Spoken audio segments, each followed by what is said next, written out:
So this is my beautiful Thea board. So I just drew this out so that I can explain it to you.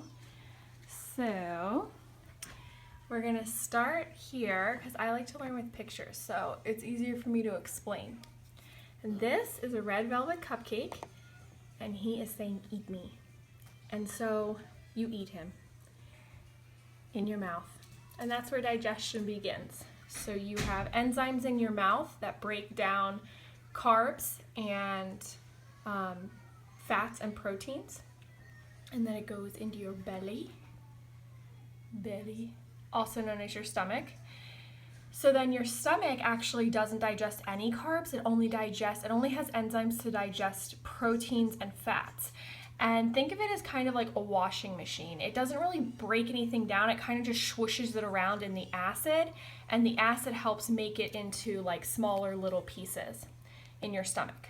Then your stomach up here with the red cupcake empties into your small intestine. Now your stomach is super acidic, and when it empties in to the small intestine, your body would actually digest itself and eat your small intestine. So I put hot because it's very acidic. So you have your pancreas, which is actually somewhere right over here, that dumps out a lot of bicarbonate, which think of that as like baking soda, into your small intestine right here, right in this area, to make it not acidic, so that it doesn't digest your intestine and damage your walls. And then you have your gallbladder up here in your liver, and that also puts in digestive enzymes to help break down the food. Your bile from your liver does not help digest food, it just helps break it into smaller pieces, kind of like how dish detergent does with fat on a pan. It doesn't remove it, it just breaks it into smaller beads so that you can scrub it off a lot easier. So after it's right here in the small intestine, boop, boop, boop, boop, boop. This is how digestion happens and absorption. So this is your small intestine, this blue thing right here. These are your pieces of cupcake, and these are your simple columnar epithelium, which line your whole small intestine, and those are the little cells that absorb all your nutrients right there. So your cupcake goes into the cells, it absorbs it, nom nom nom, and it puts it into your bloodstream. This red line is your bloodstream right here. So that's how all your little pieces of food go into your bloodstream. Through these cells, there's a lot of filters, and these are tiny pieces into your bloodstream. Moving on. So now it's broken down into your carbs, your fats, and your proteins. So these little guys are your sugars, and we are going to refer to them as raving college students. And these little guys right here are your insulin, and they are your RAs. So they have order and law, and these guys are, whoa, yeah, let's party, woo. So they are causing problems, they cause damage, they leave all their junk in the hallway, they overflood toilets and don't flush.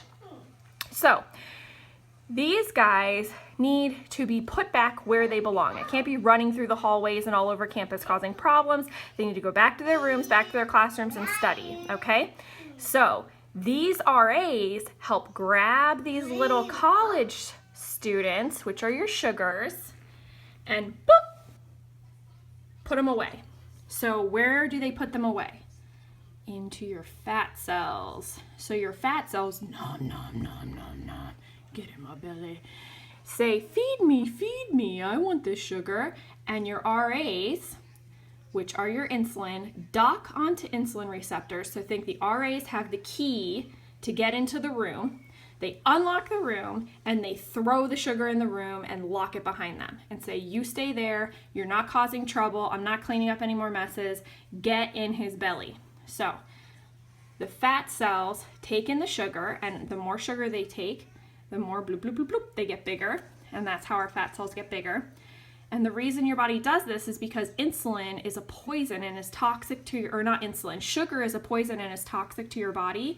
So if your body just let sugar run all over, it would cause major damage and you would die, which is what happens to diabetics who can't produce insulin and have to take it. That's why they go into coma and shock and die, because the sugar is toxic to your body. So it has to get it out of your bloodstream as quick as possible. So it uses the insulin, which are your RAs, to control your blood sugar levels and to put that sugar away into the fat cells.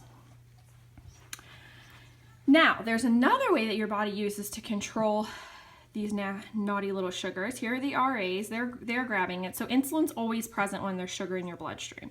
However, this little muscle man also takes the sugar and he puts it into your muscle and that's called glycogen. So your muscle holds on to a lot of sugar, only a certain amount. It doesn't hold on to all of it. And it's basically for exercise, fight or flight, all of those reactions that would cause your heart rate to go up, or your body needing a lot of sugar for your muscles to eat and contract. They will hold that in your muscle, and that's just called glycogen. So if you eat the cupcake and then you go for a run, your body will pull, this muscle man will pull a lot of these sugars out of your bloodstream before the RAs can get to it to put it into your fat. So, downside to this, the more you're running and using this, the more your muscles rely on sugar for energy. And so when they rely on sugar for energy and you go out for a run, what do you think you crave after your run? Boop. Naughty little sugar guys. And so then you crave them after your run, but are you using them after your run? No. They're just nom nom nom by the fat cells. So that is why exercise causes us to crave sugar, but if you don't time it properly, it will, boom, just store as fat. And so that's why timing with exercise and carbs is very important. So moving on.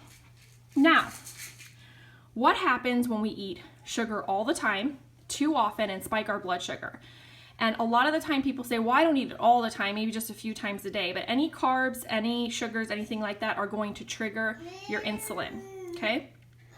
So all these sugars are floating in your bloodstream. So what does your body do? It's smart, wants to be in homeostasis. So it goes boop, boop, boop, boop, boop, boop, boop, boop, boop. I'll put up more receptors so that I can get all those RAs. I'll make more room for the RAs, more rooms for them to lock the students up, give away more keys, here, here, here. So your pancreas goes, oh no, this person is just eating so much sugar. I'm gonna poop out all these RAs, bloop, bloop, bloop, bloop, bloop, bloop, bloop. Insulin poopy. So the RAs come over here and they're trying to lock and load all these naughty sugars, all these raving college students, and they can't do it. And so there's high levels of sugar.